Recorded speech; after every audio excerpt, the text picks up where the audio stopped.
Hello everyone and welcome to What the Heck Math. Today we're going to answer the question, what the heck are limits?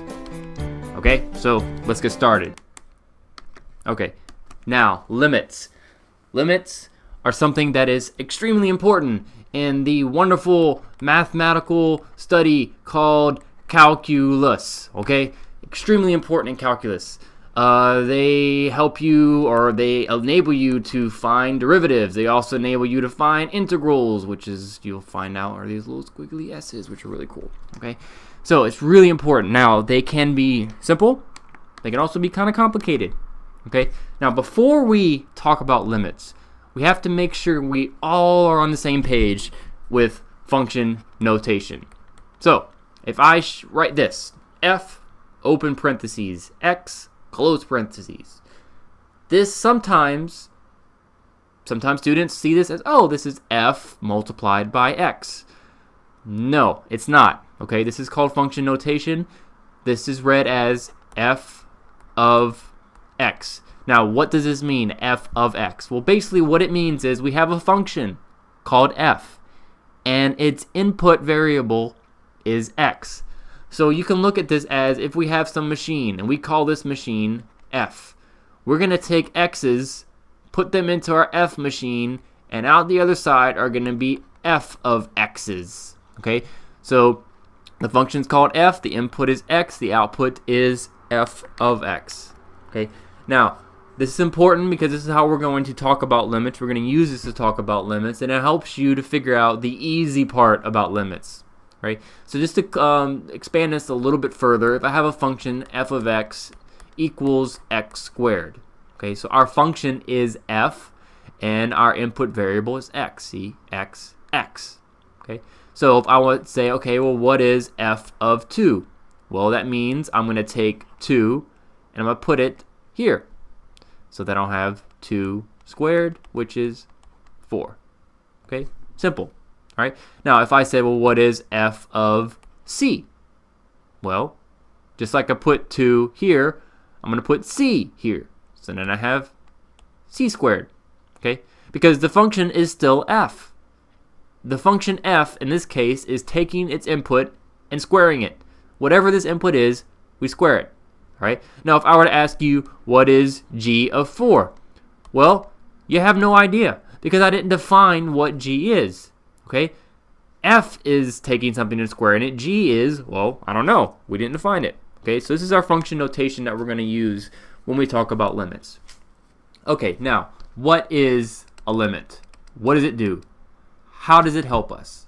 Okay, well, essentially, what a limit is saying, okay, so if I have some function, okay, and I don't know what this function is, whatever it looks like, okay, so what a limit is saying is, okay, as I'm moving along the x-axis, okay, so I'm traveling along the x-axis, going some direction, what is happening to my y values?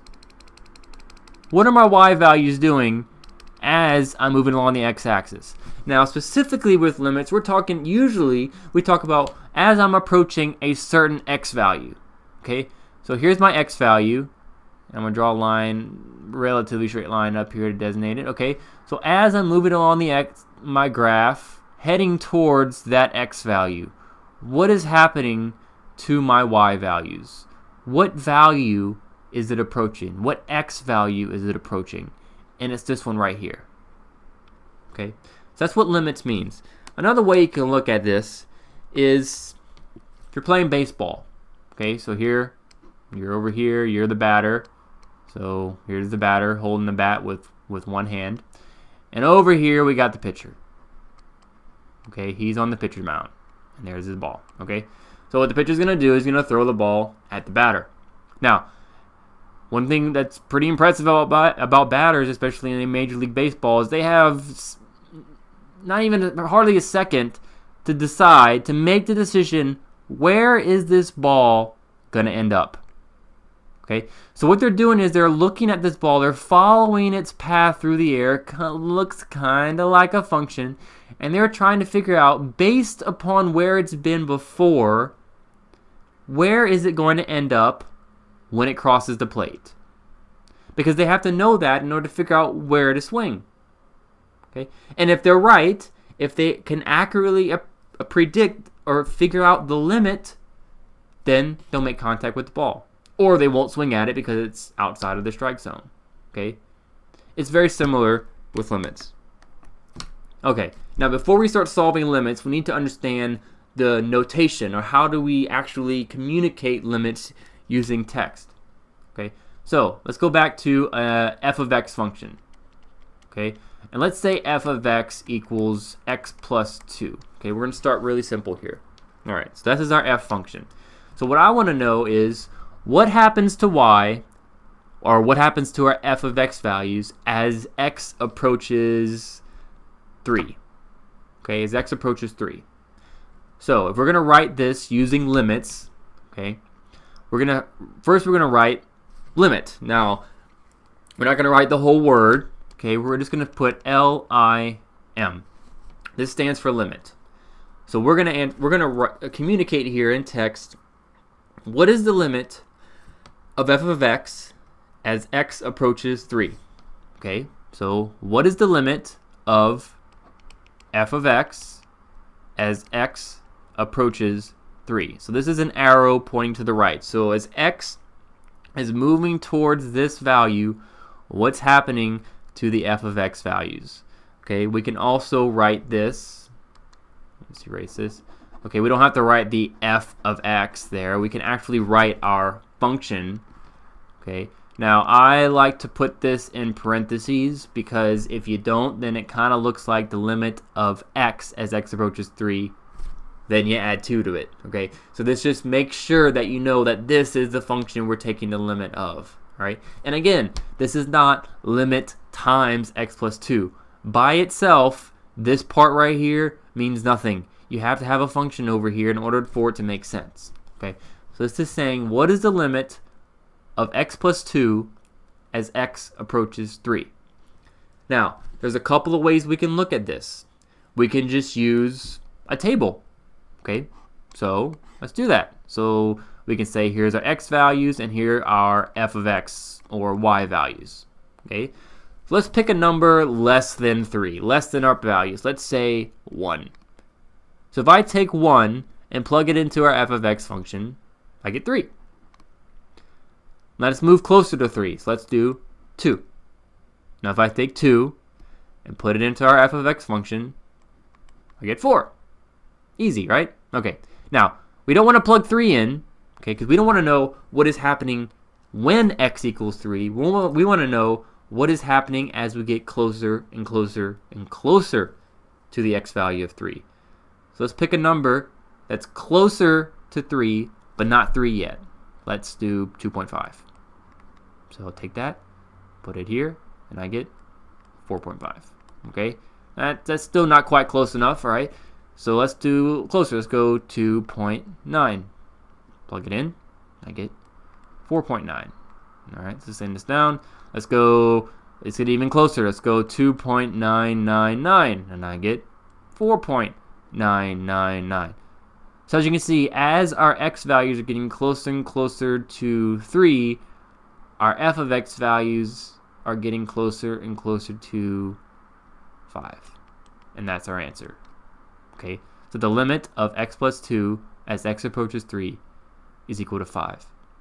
Now you might be asking yourself, wait a minute, I thought you said we don't want to know what happens when x equals 3, we want to know what happens when x is getting closer and closer to 3. And if I just plug 3 in here, I get 5. So why is it the same? Well, this is just reveals something that is sometimes very great about limits. It sometimes is just that simple. Okay, so to generalize it, I can say limit of f of x as x approaches c. Okay, now I say f of x here, I don't mean x plus 2. We're going to have a new f of x function. Okay, so to generalize it, sometimes solving this limit is as simple as plugging c into the function. Like we saw in the last example, it was that simple. We could have just taken 3, plugged it into the function, and got our answer. All right. Now, this doesn't always work, but whenever you're solving and evaluating limits, this is the first thing you should check. because if it does work, then you're done. Okay.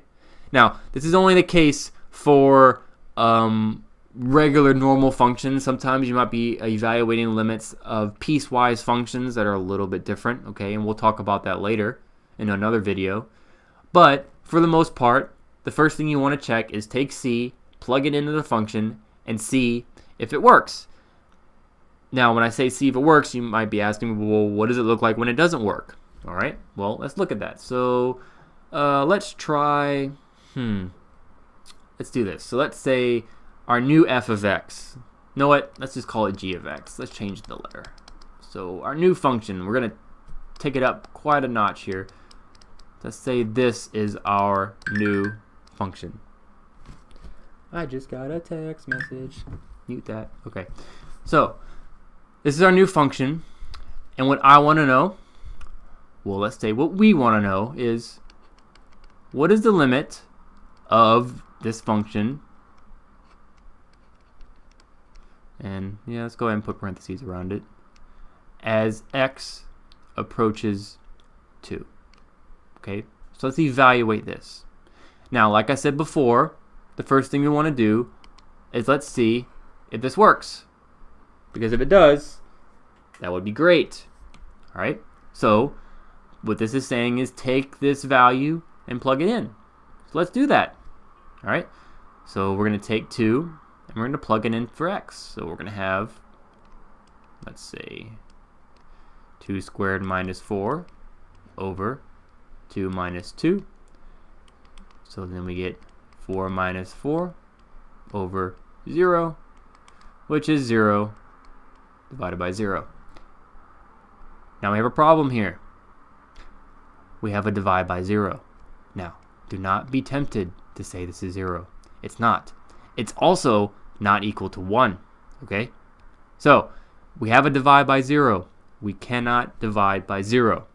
So what that means is g of 2 is undefined. And now limits can be undefined. It is possible. But in this case, that's not the answer. Okay? So if by plugging C or plugging this value into the function you get like divide by 0 or something that's undefined, before you just leave that as the answer, you want to make sure, is that actually the answer? Okay, so let's look at how we can actually solve this limit even though by plugging it in it's undefined. Okay, so let's write it up again. So as x approaches 2 of x squared minus 4 over x minus 2.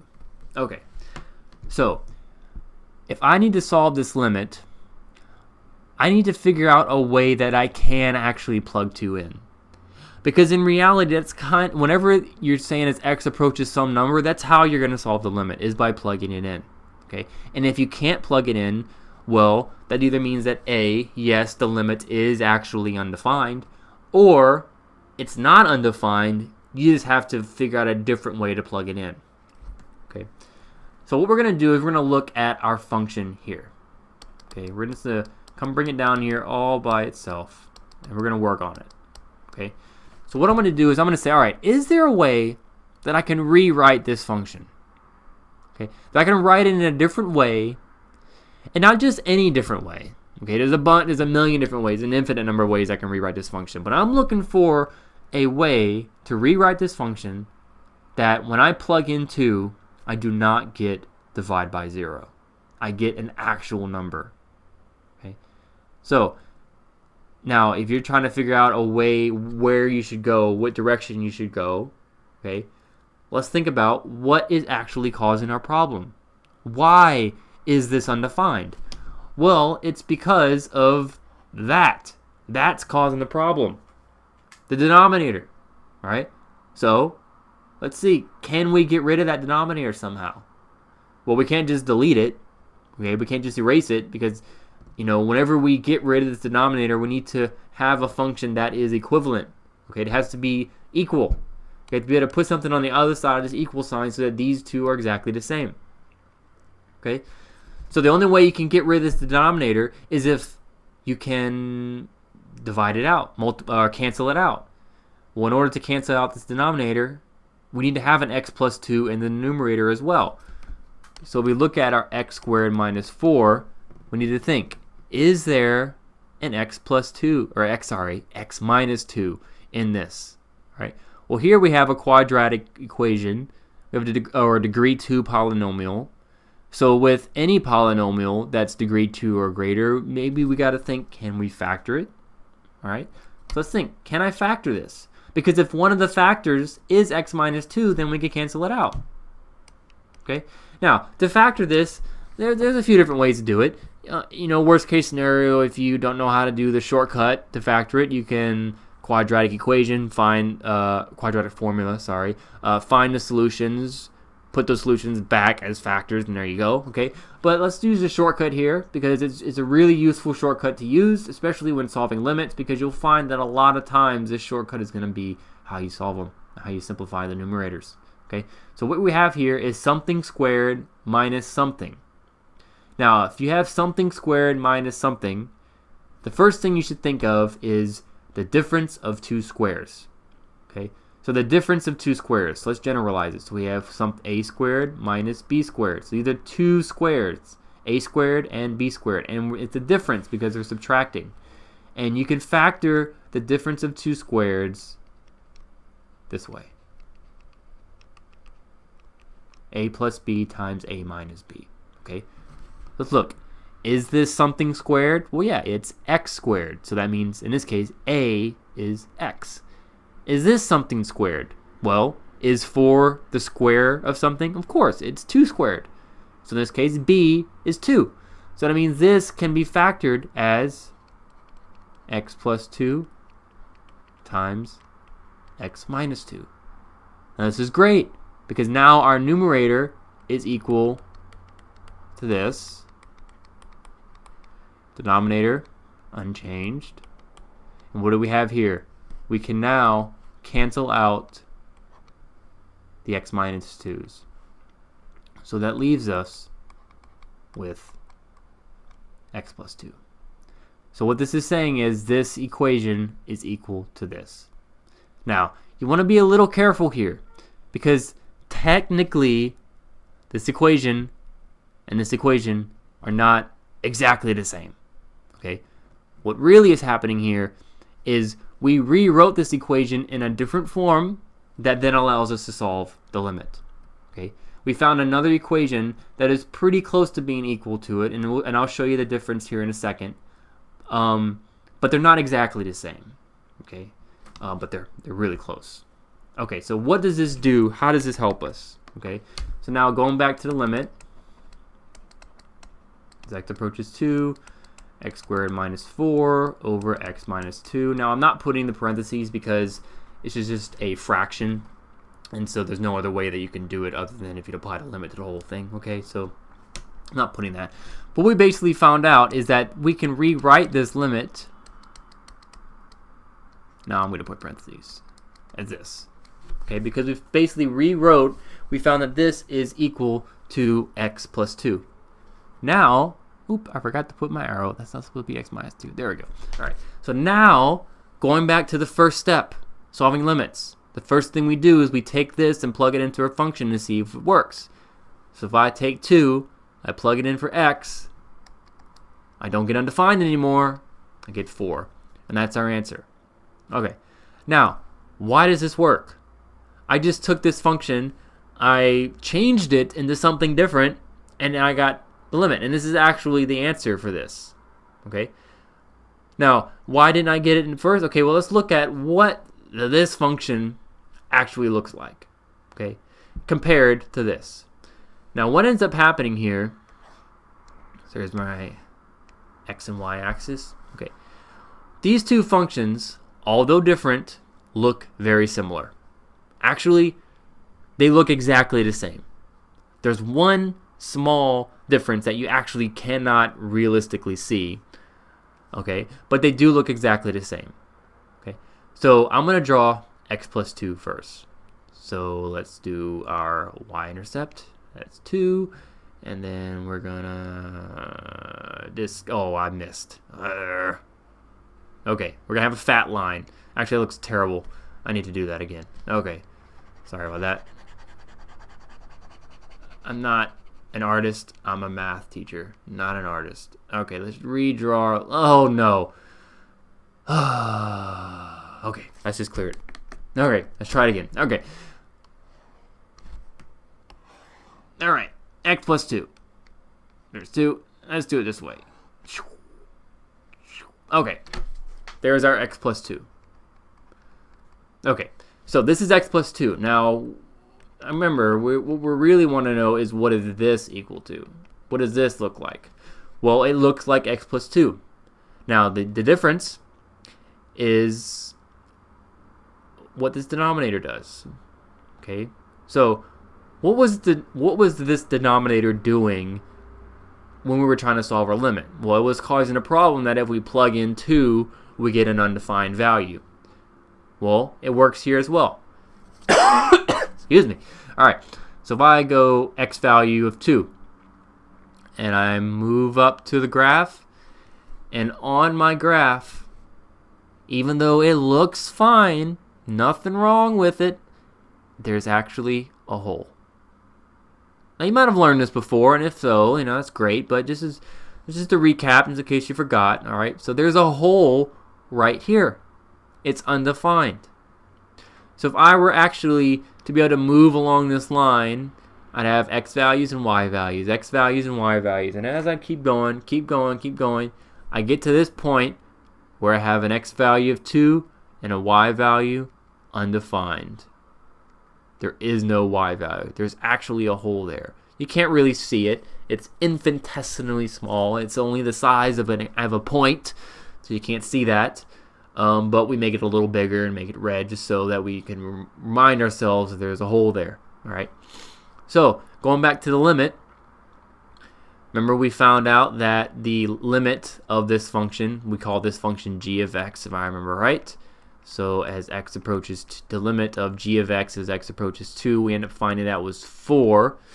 And basically what that does is it tells us the location of that point, the location of that hole. It's at 2, 4. Okay, because that's the y value. That is the limit as x approaches 2. So as we move along this, let's go pick a color here. As we move along this graph, and our x value is 0 now, and now it's 1, and the y value is 3, and we move closer to x value of 2. Okay, so if I were to plug in like 1.999999999, it would not be divide by 2.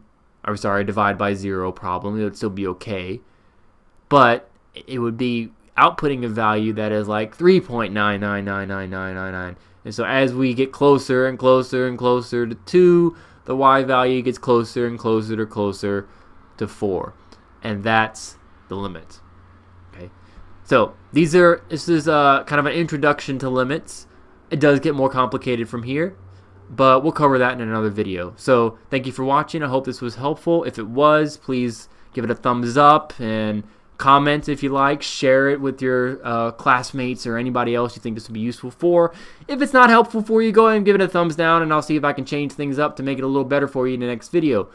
Feel free to comment if there's anything in particular you want me to cover.